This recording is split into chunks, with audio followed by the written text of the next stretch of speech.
Hi everybody. ఇది ఒక ఫ్రెషర్స్‌కి మాత్రమే. నేను చాలా వరకు ఈ ఫస్ట్ ఇంటర్మీడియేట్ అయిన తర్వాత ఇంజినీరింగ్ జాయిన్ అయ్యేటప్పుడు ఏం ఆలోచించలేదు. ఏదైనా ఒక హార్డ్ సబ్జెక్ట్ తీసుకుందాం. దాంట్లో మనం ప్రూవ్ చేసుకుందాం.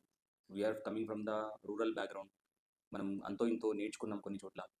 అది ఒక తక్కువ బడ్జెట్‌లో అయిపోవాలి ఇంజినీరింగ్ కూడా అని చెప్పి యూనివర్సిటీ జాయిన్ అవ్వడం జరిగింది. అయిన తర్వాత ఫుల్‌గా కంప్లీట్ అయిన తర్వాత ఏం చేయాలో అనేది ఎవరికీ థాట్ రాదు. ఒక క్లారిటీ అనేది ఉండదు. అసలు నేను ఏం చేయాలనేది క్లారిటీ ఉండదు. సో పేరెంట్స్ చెప్పడం, మన చుట్టూ ఉన్న వాళ్ళు గేట్ ప్రిపేర్ అవుతున్నారు, ఎంటెక్ చేస్తున్నారు, మనం కూడా పీఎస్యూస్లో ట్రై చేద్దాం అని చెప్పి ఒక డైరెక్షన్ ఇవ్వడం జరిగిందనమాట. ఆ డైరెక్షన్తో ఆ నాలెడ్జ్ని నేను అకాడమీ ఒక ప్లాట్ఫామ్లో పెట్టాను. ప్లాట్ఫామ్లో అప్పట్లో ఒక టీచర్ని హైర్ చేసుకునేవాళ్ళు. ఆ టైంలో పెట్టాను. దాని తర్వాత వాళ్ళ వెబ్సైట్ని చూసి నేను కూడా ఇన్స్పైర్ అయ్యాను. వెబ్సైట్ చాలా బాగుంది, ఎలా ప్రిపరేషన్ చేయాలి ఏంటి అని. తర్వాత టెక్నాలజీ గురించి మా రిలేటివ్స్ కానీ అలాగా ఎందుకు why not you choose this IT అని చెప్పడం జరిగిందనమాట. ఆ టైంలో ఐటీలో మనం ఎటువైపు వెళ్తే బాగుంటుందని చెప్పి బాగా ఆలోచిస్తే నాకు ఫేస్బుక్ అనేది నాకు అనిపించింది. ఫేస్బుక్ని చాలామంది యూజ్ చేస్తున్నారు, అసలు ఏ టెక్నాలజీ యూజ్ చేశారని చెప్పి అనుకుంటే రియాక్ట్ అని చెప్పి తెలిసిందనమాట. తర్వాత యాంగులర్ అని నేను ఒక కోచింగ్ తీసుకోక ముందు నేను .NET నేర్చుకున్నాను అమీర్పేట్లో.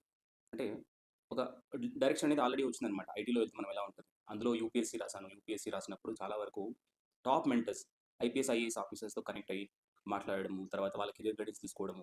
అలా ఎవరైతే టాప్ పొజిషన్స్‌లో ఉంటారో 10 ఇయర్స్, 20 ఇయర్స్ ఎక్స్‌పీరియన్స్ ఉంటారో వాళ్ళ దగ్గర నుంచి మనం ఇన్‌పుట్‌ని తీసుకున్నాం అనుకోండి. ఒక నాలెడ్జ్ అనేది గెయిన్ అవుతుందనమాట. సో, అలా డెవలప్‌మెంట్‌ని చూస్ చేసుకోవడం జరిగింది. ఇప్పటికి కూడా రియాక్ట్ చాలా పాపులర్‌గా ఉంది. యూజ్ చేసే కామర్స్ జెప్టో గానీ, తర్వాత అమెజాన్, ఫ్లిప్‌కార్ట్‌లలో బ్యాక్ ఎండ్ సర్వర్స్ కానీ, ఇన్‌స్టాగ్రామ్, ఫేస్‌బుక్‌లలో కానీ రియాక్ట్ అనేది చాలా యూజ్ చేస్తున్నారు. సో, ఇది చాలా టాప్ డిమాండ్‌లో ఉందనమాట.